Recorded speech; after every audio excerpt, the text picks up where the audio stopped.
Baik, selamat siang Bapak Muhammad Ikhwani Saputra. Perkenalkan saya Rigo Ramadhani dari program studi S1 Manajemen Universitas Cyber Asia. Pada kesempatan hari ini saya akan mempresentasikan makalah dengan judul Manajemen Keamanan Cyber, Konsep, Teknologi, Regulasi, Standar, dan Permodelan Keamanan Cyber dalam Konteks Organisasi, dengan studi kasus berupa Artificial Intelligence yang disusun untuk memenuhi tugas akhir mata kuliah Cyber Security Management. Transformasi digital membawa banyak kemudahan bagi organisasi, namun di sisi lain juga memperbesar risiko terhadap keamanan data dan sistem informasi. Presentase ini akan membahas bagaimana organisasi mengelola risiko tersebut secara sistematis, mulai dari konsep hingga isu terbaru, yaitu terkait dengan artificial intelligence. Pada presentasi kali ini ada kurang lebih 9 topik yang akan saya bahas, yaitu yang pertama terkait fondasi teknis, kemudian konsep dan teknologi keamanan jaringan, serta pengamanan organisasi. Yang kedua adalah tata kelola, mencakup aspek legal dan standar keamanan informasi. Selanjutnya, untuk aspek ketiga adalah bagian analitis, yaitu permodelan risiko serta studi kasus terkait artificial intelligence yang akan ditutup dengan kesimpulan. Mengapa manajemen keamanan cyber itu dianggap penting? Serangan cyber saat ini bukan lagi sekedar isu teknis, melainkan sebuah ancaman strategis yang bisa mengganggu kelangsungan bisnis, merusak reputasi, bahkan menimbulkan kerugian finansial yang signifikan. Ada 3 alasan mengapa manajemen keamanan cyber menjadi penting. Yang pertama, data kini menjadi aset utama organisasi, baik data pelanggan, transaksi, maupun kekayaan intelektual. Yang kedua, ancaman cyber terus berkembang di sisi jumlah dari sisi jumlah dan juga kecanggihannya. Ketiga, munculnya dimensi baru berupa artificial intelligence yang berperan ganda sebagai alat deteksi sekaligus alat serangan. Untuk artificial intelligence ini akan kita bahas lebih lanjut pada bagian studi kasus. Seluruh konsep keamanan informasi bertumbuh pada prinsip dasar yang disebut CIA Triad atau confidentiality, integrity, dan availability atau ketersediaan sistem. Prinsip inilah yang akan terus menjadi acuan di sepanjang pembahasan kita pada siang hari ini.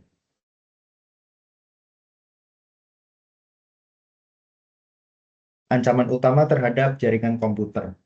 Sebelum bicara soal pertahanan, kita perlu menilai dulu ancaman yang dihadapi organisasi. Ada malware, ransomware yang merusak atau mengenskripsi data untuk tebusan, phishing dan social engineering yang memanipulasi psikologis korban, serangan DOS atau DDoS yang membanjiri sistem hingga layanan lumpuh, man in the middle yang menyadap komunikasi, SQL injection yang mengeksploitasi celah aplikasi, serta insider threat yaitu ancaman dari berbagai organisasi sendiri, baik yang disengaja maupun akibat kelalaian.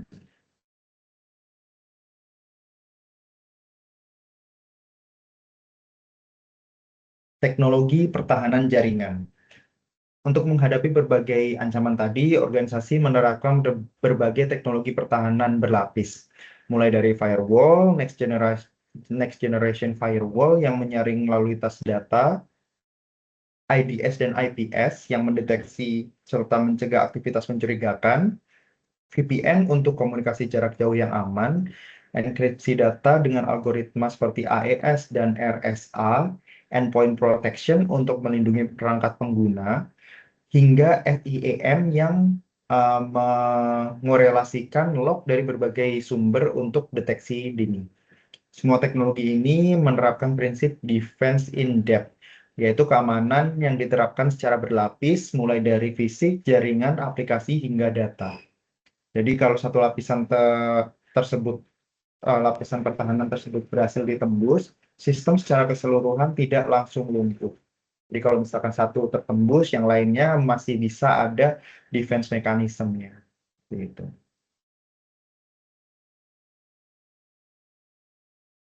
Selanjutnya, untuk slide berikutnya terkait dengan strategi pengamanan data dan juga jaringan.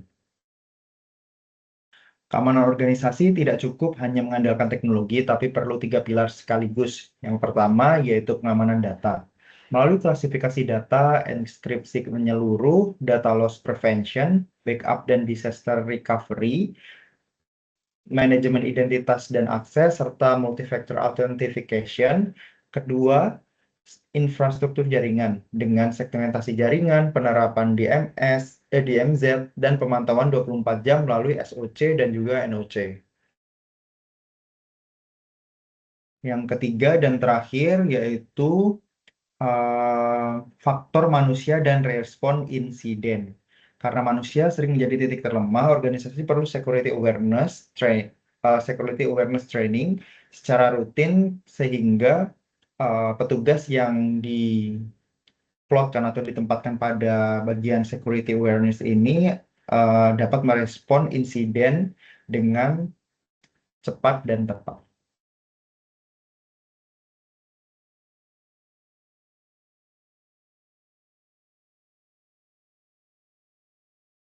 Untuk slide selanjutnya adalah terkait dengan perbandingan kerangka serta regulasi. Selain aspek teknis, manajemen keamanan cyber juga terikat pada kerangka regulasi. Di Indonesia ada UU ITE yang mengatur legalitas transaksi elektronik dan tindak pidana cyber, serta KIP yang mengatur keterbukaan informasi publik. Sementara di tingkat internasional ada GDPR dari Uni Eropa yang sifatnya ekstrateritorial, artinya berlaku juga bagi organisasi di luar Eropa yang memproses data warga Uni Eropa dengan sanksi denda yang mencapai 4% dari pendapatan global perusahaan. Yang perlu digarisbawahi, Indonesia kini sudah memiliki UU Perlindungan Data Pribadi atau UU PDP nomor 27 tahun 2022 yang banyak mengadopsi juga prinsip-prinsip dari GDPR ini.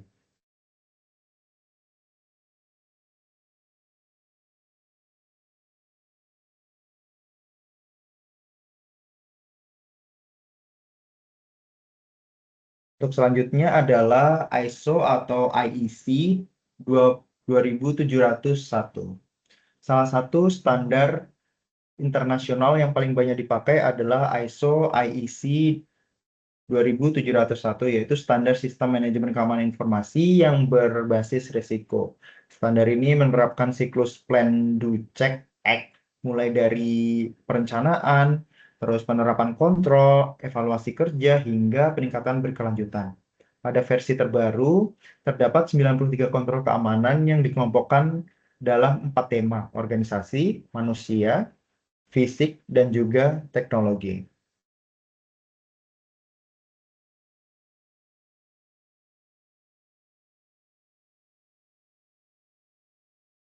Selanjutnya adalah NIST Cyber Security Network. Sebagai pelengkap ISO 2701 ada NIST Cyber Security Framework versi 2.0 dari Amerika Serikat yang lebih fleksibel dan banyak diadopsi secara global sebagai panduan praktis. Kerangka ini terdiri dari 6 fungsi inti, yaitu govern untuk kebijakan dan pengawasan, identify untuk memahami aset dan juga resiko, protect untuk menerapkan pengamanan, detect untuk mendeteksi insiden, respond untuk menindaklanjuti, dan recover untuk memulihkan layanan yang terdampak.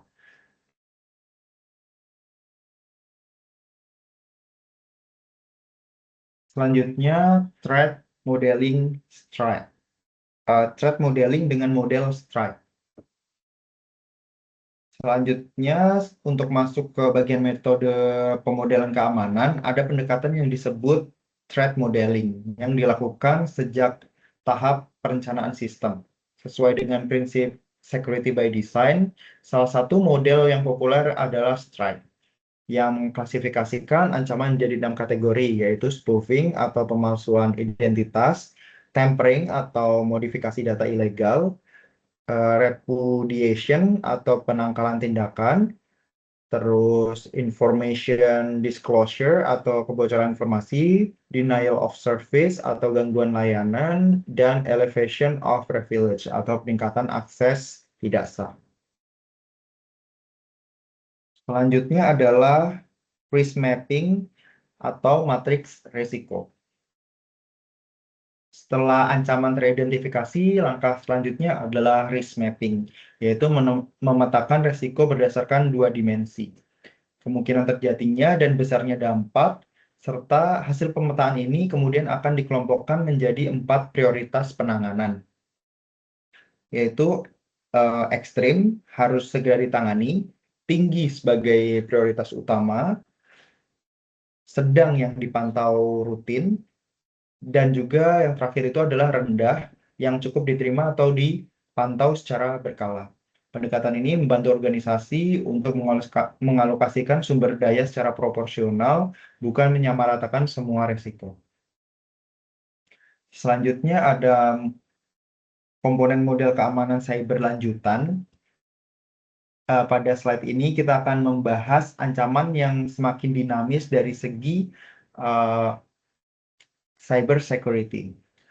Organisasi modern mengembangkan model keamanan lanjutan untuk menyiasati ancaman dari cyber security. Ada threat intelligence untuk menganalisis ancaman terkini dari berbagai sumber. SOAR yang mengotomasikan respon insiden untuk mempercepat waktu tanggap. UEBA yang menganalisis perilaku pengguna untuk mendeteksi anomali dan insider threat, serta Zero Trust Architecture dengan prinsip Never Trust, Always Verify.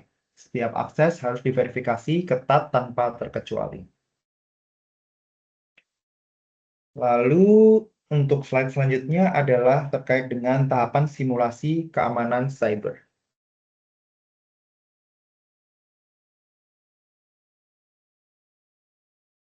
Pada tahap simulasi keamanan cyber ini, model keamanan yang sudah dirancang perlu diuji melalui simulasi. Tahapannya meliputi perencanaan skenario, persiapan lingkungan uji berupa sandbox dan testbed, eksekusi simulasi melalui red teaming atau penetration testing, deteksi atau respon untuk menguji efektivitas SOC dan SIEM, hingga evaluasi dan pelaporan hasil. Keberhasilannya diukur melalui beberapa indikator seperti MTTD atau waktu deteksi, MTTR atau waktu respons, tingkat kepatuhan kebijakan, dan hasil simulasi phishing internal. Nah, untuk selanjutnya adalah studi kasus terkait AI. Ini akan saya izin ganti file yang saya sharing menggunakan Word.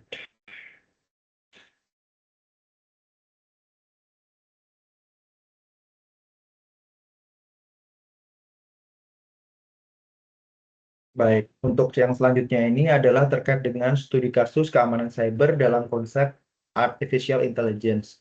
Ada ada 5 studi kasus yang saya sampaikan di sini. Yang pertama adalah terkait peran ganda AI dalam keamanan cyber. Perkembangan teknologi kecerdasan buatan membawa dampak signifikan terhadap landscape keamanan cyber organisasi. AI berperan sangat penting, namun juga merupakan pedang bermata dua. Di satu sisi menjadi alat pertahanan yang sangat efektif untuk meningkatkan kemampuan deteksi dan respon terhadap ancaman, namun di sisi lain juga dapat dimanfaatkan oleh pelaku kejahatan cyber untuk mengembangkan teknik serangan yang lebih canggih dan sulit dideteksi. Berikut adalah tabel yang merangkum peran ganda AI tersebut pada berbagai dimensi keamanan cyber organisasi. Yang pertama, AI sebagai pertahanan dan juga AI sebagai sumber alat ancaman. Jadi ada dia sebagai defensive AI dan juga ada offensive atau adversarial AI. Nah, tergantung dimensinya. Sebagai deteksi ancaman, dia dapat mendeteksi anomali dan juga malware. Namun di dimensi yang lain sebagai offensive atau adversarial AI, dia dapat membuat malware yang mampu menghindari deteksi. Terus rekayasa sosial, dia dapat mendeteksi otomatis email phishing. Terus Kalau misalkan sebagai ofensif, dia dapat membuat pesan phishing itu sendiri. Untuk autentikasi, AI di sini pada bagian defensif, dia digunakan untuk verifikasi biometrik dan analisis perilaku pengguna. Sedangkan untuk ofensifnya, dia dapat melakukan deepfake atau pemalsuan suara wajah guna melewati verifikasi identitas. Terkait respon insiden, pada defensive AI, dia dapat melakukan otomatisasi triase dan respon insiden melalui SOAR berbasis AI. Sedangkan ofensifnya, AI di sini dapat melakukan serangan adversarial yang memanipulasi model AI target. Lalu yang terakhir adalah tata kelola data. Dia dapat melakukan klasifikasi dan deteksi kebocoran data otomatis bagian defensifnya, sedangkan ofensifnya dapat membuat resiko kebocoran data pelatihan model. Selanjutnya, untuk studi kasus yang berikutnya yaitu pemanfaatan AI untuk deteksi ancaman atau defensive AI. Tadi sudah sempat kita bahas di bagian tabel, tapi ini akan dijelaskan lebih lanjut. Yaitu di sini banyak sekali organisasi yang telah mengintegrasikan machine learning dalam sistem SIEM dan SWOR mereka untuk mendeteksi pola ancaman yang tidak dapat diidentifikasi melalui pendekatan berbasis signature konvensional. Model AI dilatih menggunakan data historis lalu lintas jaringan dan log aktivitas pengguna untuk mengenali pola normal atau baseline behavior, sehingga mampu mendeteksi anomali secara real time. Misalnya login pada jam yang tidak wajar, transfer data dalam volume besar secara tiba-tiba, atau pola akses yang menyimpang di bagian kebiasaan pengguna. Pendekatan ini secara signifikan meningkatkan kecepatan deteksi ancaman dan mengurangi jumlah false positif dibanding sistem berbasis aturan statis. Meskipun tetap memerlukan pengawasan analis manusia untuk memvalidasi hasil deteksi dan mencegah kesalahan pengambilan keputusan otomatis.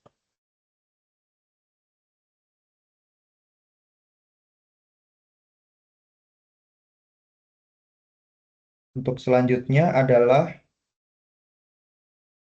ancaman deepfake dan rekayasa sosial berbasis AI.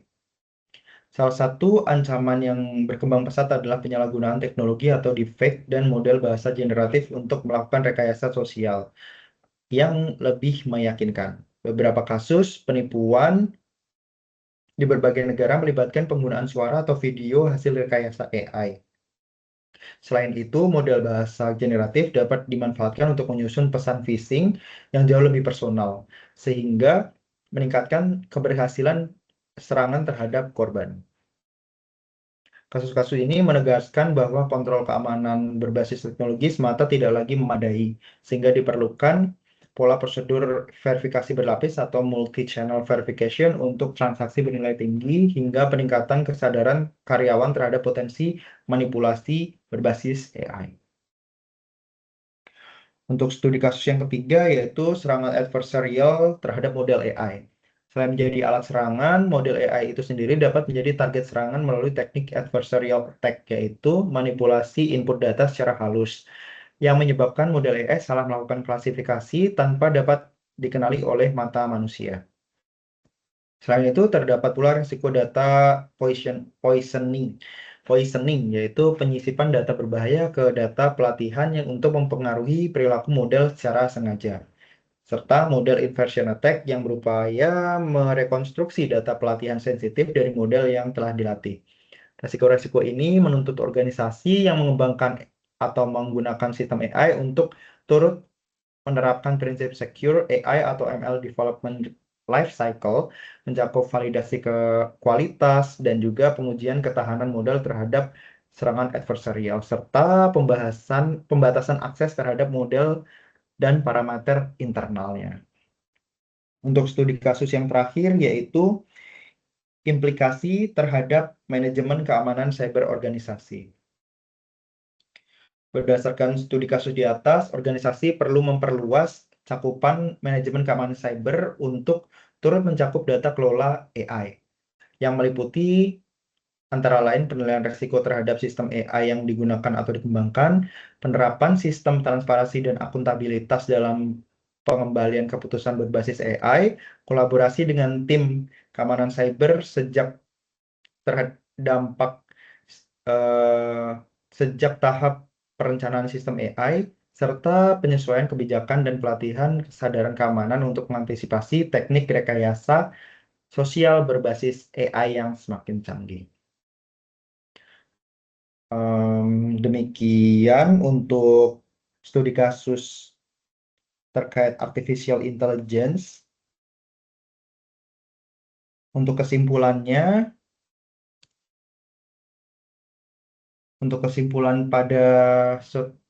pada pembahasan presentasi siang hari ini, ada beberapa poin yang bisa saya simpulkan. Yang pertama, keamanan jaringan dibangun di atas CIA Triad dengan pendekatan pertahanan berlapis. Pengamanan organisasi memerlukan strategi menyeluruh baik dari sisi teknis, manajerial maupun manusia. Kerangka regulasi seperti UU ITE, KIP, UU PDP, dan GDPR membentuk kewajiban kepatuhan yang harus diselaraskan dengan kebijakan internal. Standar seperti ISO 2701 dan NIST CSF menyediakan kerangka sistematif untuk membangun sistem manajemen keamanan informasi. Threat modeling dan risk mapping penting untuk merancang keamanan yang proaktif, bukan reaktif. Dan terakhir, AI memiliki peran ganda sebagai alat pertahanan sekaligus sumber ancaman baru, sehingga memerlukan tata kelola AI sendiri.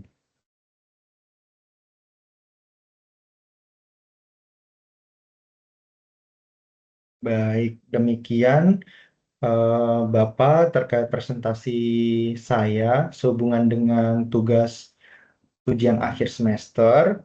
Mohon maaf pada kesempatan siang hari ini apabila dalam menyampaikan presentasi banyak kesalahan yang saya lakukan. Akhirnya, wassalamualaikum warahmatullahi wabarakatuh. Terima kasih.